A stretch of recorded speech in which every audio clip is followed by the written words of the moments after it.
Hello, I am going to explain the work that you have asked me for.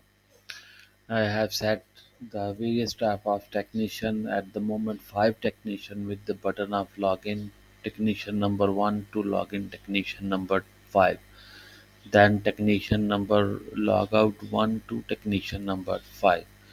Uh, I have admin has all the access to see all the technicians five activity there and once press logout and give the password to admin and you will find all the access is hide now and protected.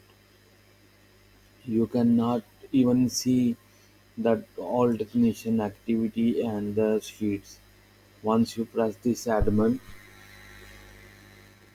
and then enter, you will find all the technicians activities admin can check and verifies. And when you log in, log out,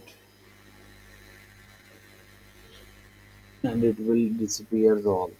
And for example, and once the technician one going to enter this his job, his activity, then he pressed his access and then give to T1. The password would be changed in any next when we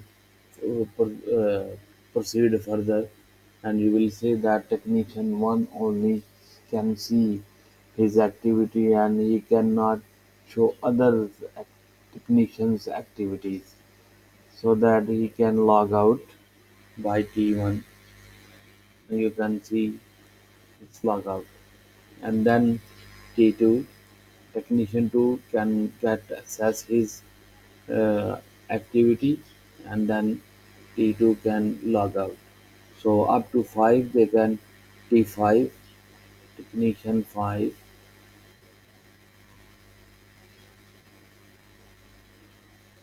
can see his activity and then sorry, I have to again process this login first. T5 to see, you can see that T5 can see his activity and then log in, log out. T5 to log out. So login and logout administration menu can admin can see and examine uh, all the activities, and technician can see and edit its own activities. So this is it. I am going to send you this order delivery and also this video link for the guidance. Thanks.